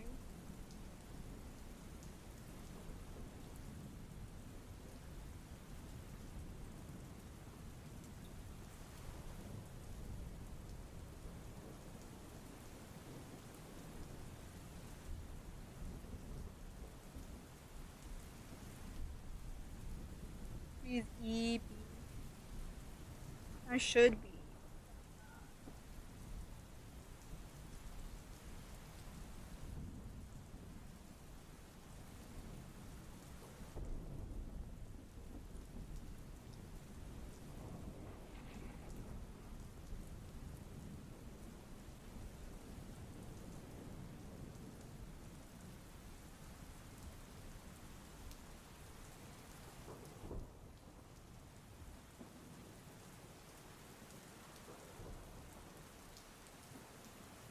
Oh, wrong tab.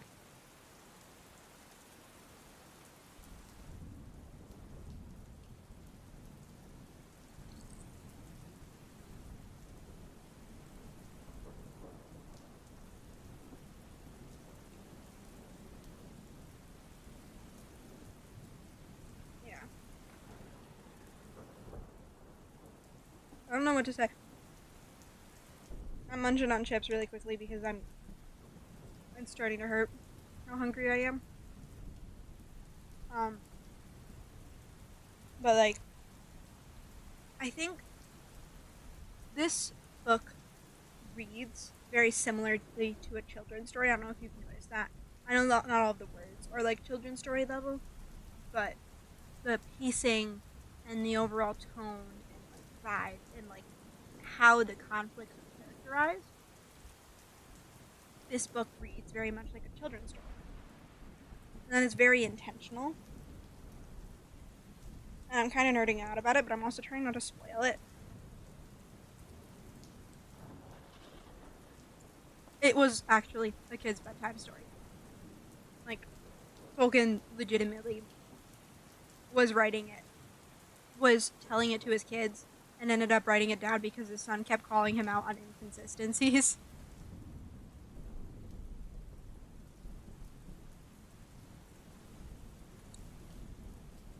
I think the next one I might end up reading is Alice in Wonderland. Very fun book. I have a copy of the original ones.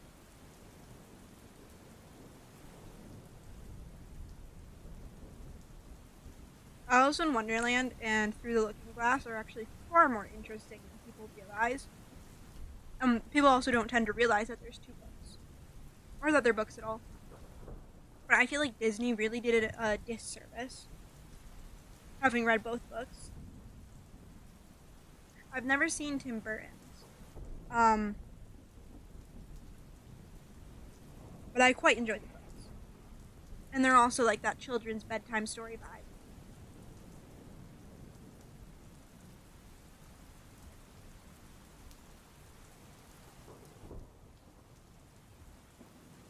I am terrible at watching movies, but I will keep them.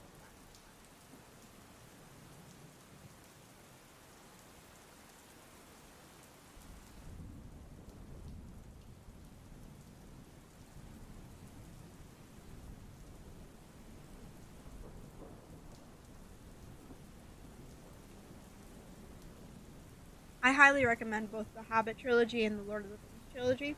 I actually recommend the Lord of the Rings more. But fair warning, the movies are extraordinarily long. Like, the Lord of the Rings movies are about 3 hours each, and there's three of them. And that's just the theatrical editions, not even the extended editions. Um, so yay.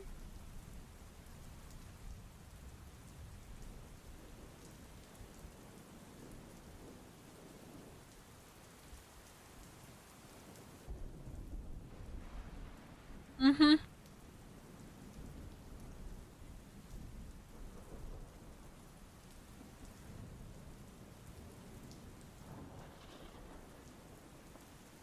Yes.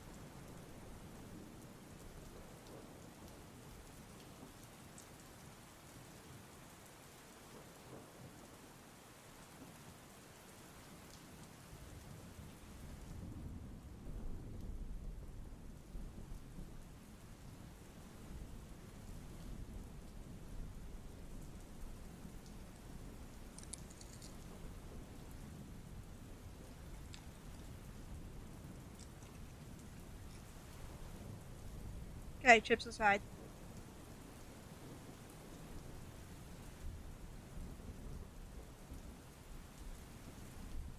It's okay. I make this thing called apple pie grilled cheese. Absolutely delicious. It's literally just apples on a grilled cheese that's made out of cheddar cheese. Sometimes you can put cinnamon sugar on the apples, also really good. But usually I just use sliced apples. Could even boil them to make them softer. That's a lot of extra work for a fucking grilled cheese. Okay, good night.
Okay.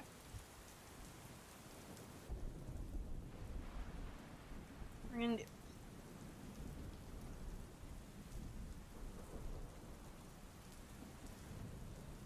Chapter 3. A Short Rest. They did not sing or tell stories that day, even though the weather improved.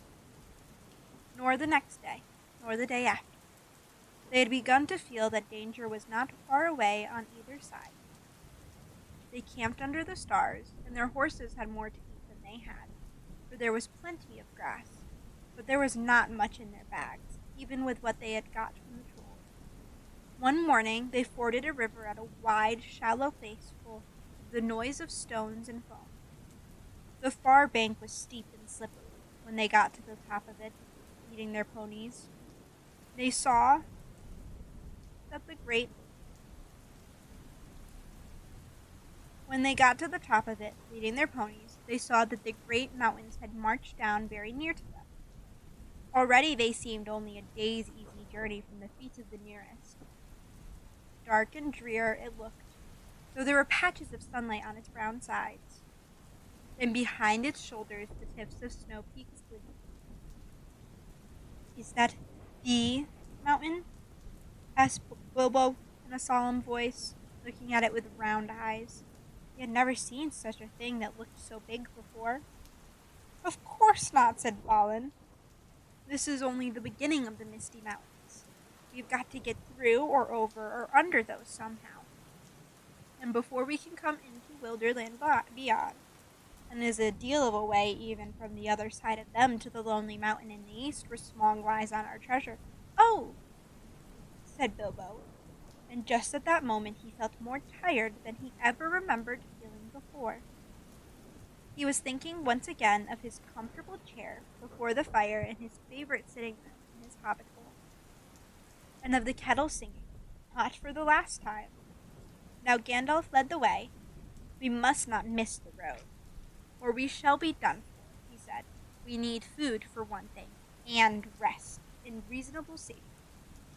Also, it is very necessary to tackle the Misty Mountains by the proper path, or else you will get lost in them. And you have to come back and start at the beginning again, if you ever get back at all. They asked him where he was making for, and he answered, You are come to the very edge of the wild, as some of you may know. Hidden somewhere ahead of us is the fair valley of Rivendell, where Elrond lives in the last homely house. I sent a message by my friends, and we are expected. That sounded nice and comforting, but they had not got there yet, and it was not so easy as it sounds to find the last homely house west of the mountains.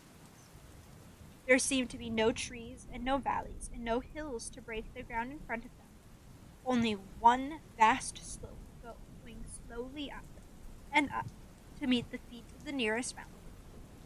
A wide land of the color of heather and crumbling rock, with patches and slashes of grass green and moss green showing where water might be. Morning passed, afternoon came, but in all the silent waste there was no sign of any dwelling. They were growing anxious, for they now saw that the house might be hidden almost anywhere between them and the mountains. They came on unexpected valleys, narrow with deep sides that opened suddenly at their feet. And they looked down, surprised to see trees below them and running water at the bottom. There were gullies that they could almost leap over, but very deep with waterfalls in them. Excuse me. There were dark ravines that one could neither jump nor climb into. There were bogs, some of them green, pleasant places to look at with flowers growing bright and tall, but a pony that walked there with a pack on its back would never have come out again.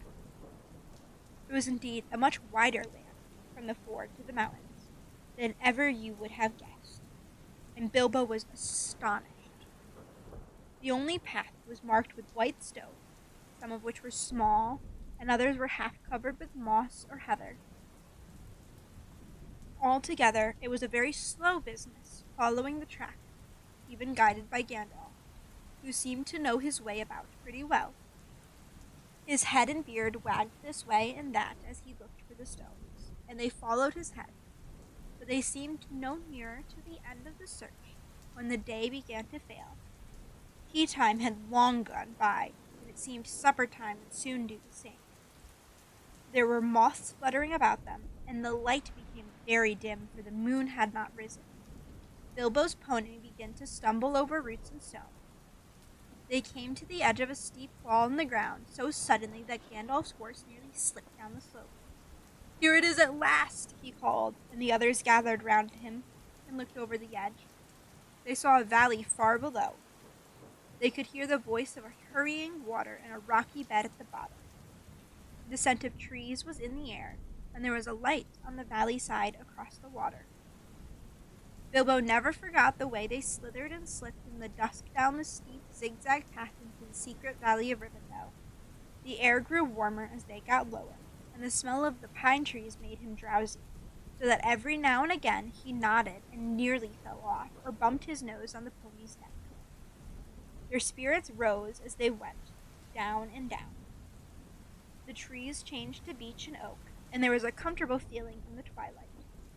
The last green had almost faded out of the grass, and they came at length to an open glade not far above the banks of the stream. It smells like elves," thought Bilbo, and he looked up at the stars. They were burning bright and blue. Just then there came a burst of song-like laughter in the trees. "Oh, what are you doing, and where are you going? Your pony is need shoeing, the river is flowing.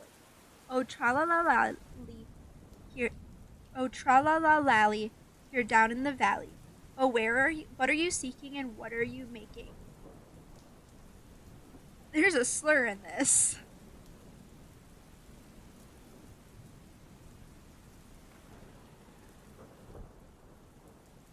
I'm gonna replace it with what I know it means. Or at least I assume it to be. The cigarettes are reeking, the bannocks are baking. Oh, trill, lil, lolly, the valley is jolly, ha ha. Oh, where are you going with beards all a wagging? No knowing, no knowing, what brings Mr. Baggins and Ballin and Dwallin and down into the valley in June, ha ha. Oh, will you be staying or will you be flying? Your ponies are straying, the daylight is dying. To fly would be folly, to stay would be jolly, and listen and hark till the end of the dark to our tune, ha ha. So they laughed and sang in the trees, and pretty fair nonsense, I dare say you think it. Not that they would care, they would only laugh all the more if you told them so. They were elves, of course. Soon Bilbo caught glimpses of them as the darkness deepened. He loved elves, though he seldom met them, but he was a little frightened of them too. Dwarves don't get on well with them. Even decent enough dwarves, like Thorin and his friends, think them foolish, which is a very foolish thing to think, or get annoyed with them. For some elves tease them, and laugh at them, and most of all at their beards. Well, well, said a voice, just look. Bilbo the Hobbit on a pony, my dear. Isn't it delicious? Most astonishing, wonderful. Then off they went into another song as ridiculous as the one I have written down in full. At last one, a tall young fellow, came out from the trees and bowed to Gandalf and to Thorin. Welcome to the valley, he said. Thank you, said Thorin, a bit gruffly. But Gandalf was already off his horse and among the elves, talking merrily with them. You are a little out of your way, said the elf, that is, if you are making for the only path across the water into the house beyond. We will set you right, but you had best get on foot until you are over the bridge. Are you going to stay a bit and sing with us, or will you go straight on? Supper is preparing over there, he said. I can smell the wood fires for the cooking. Tired as he was, Bilbo would have liked to stay a while. Elvish singing is not a thing to miss. In June under the stars, not if you care for such things. Also, he would have liked to have a few private words with these people that seemed to know his name and all about him, although he had never seen them before. He thought their opinion of his adventure might be. Elves know a lot and are wondrous folk for news, and know what is going on among the peoples of the land as quick as water flows, or quicker. But the dwarves were all for supper as soon as possible, just then, and would not stay. On they all went, leading their ponies, till they were brought to a good path, and so at last to the very brink of the river. It was flowing fast and noisily, as mountain streams do of a summer evening, when sun has been all day on the snow far up above. There was only a narrow bridge of stone, without a parapet, as narrow as a pony could well walk on.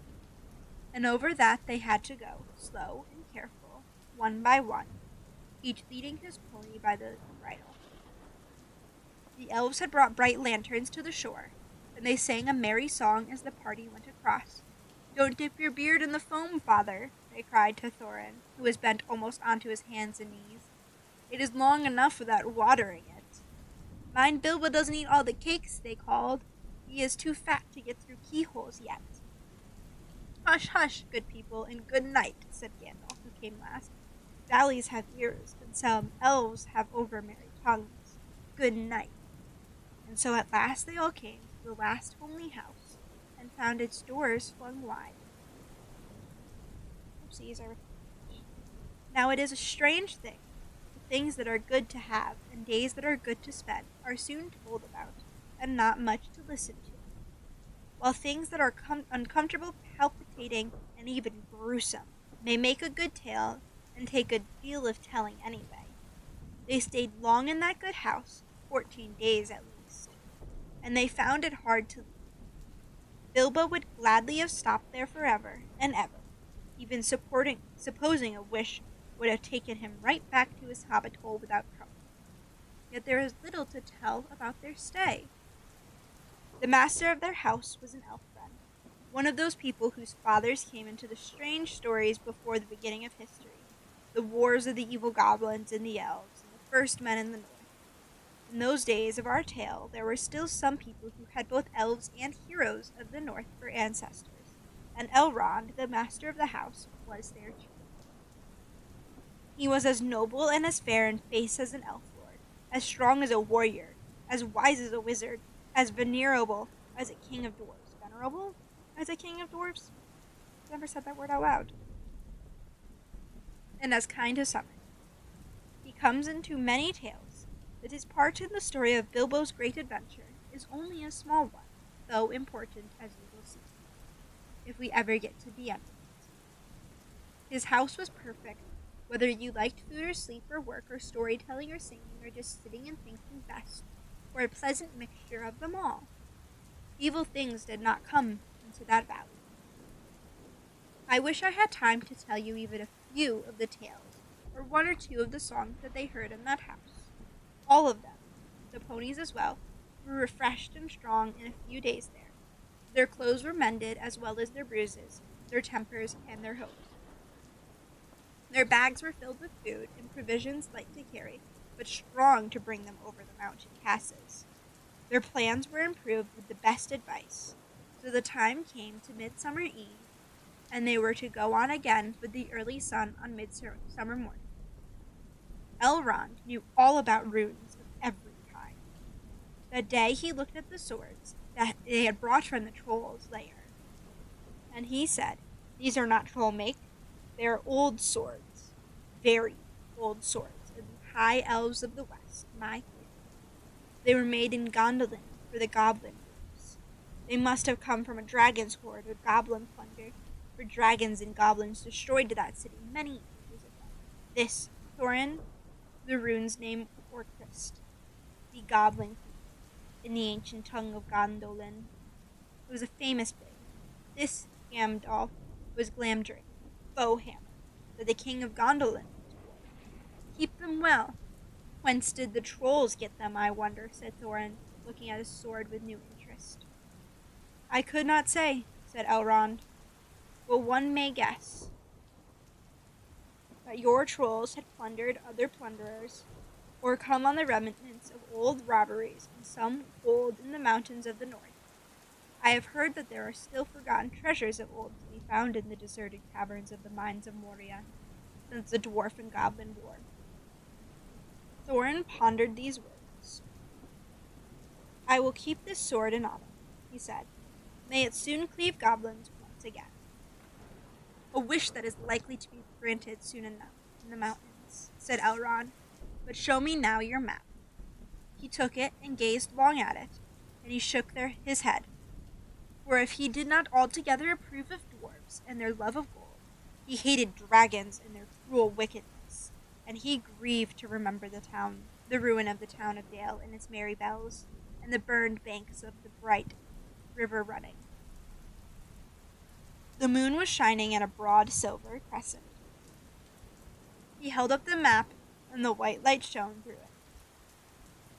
Excuse me. What is this? He said.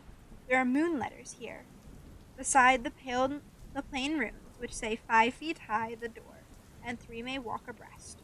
What are moon letters? Asked the hobbit full of excitement. He loved maps, as I have told you before, and he also liked runes and letters and cunning handwriting. But when he wrote himself, it was a bit thin and spidery. Moon letters are rune letters, but you cannot see them, said Elrond, not when you look straight at them. They can only be seen when the moon shines behind them, and what is more, the more cunning sort, it must be a moon of the same shape and season as the day when they were written. The dwarves invented them and wrote them with silver. The dwarves invented them and wrote them with silver pens, as your friends could tell you.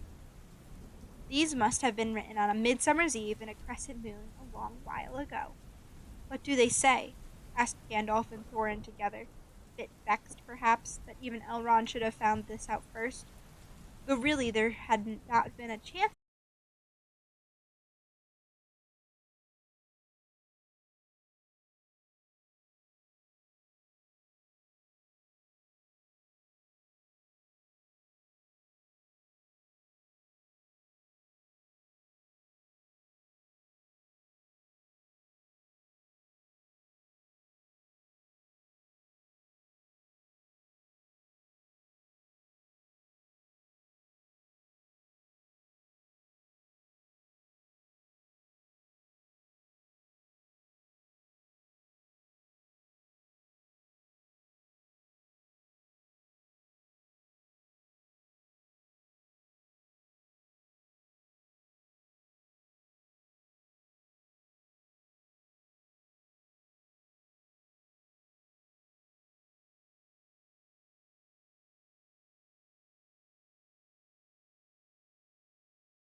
Bye now.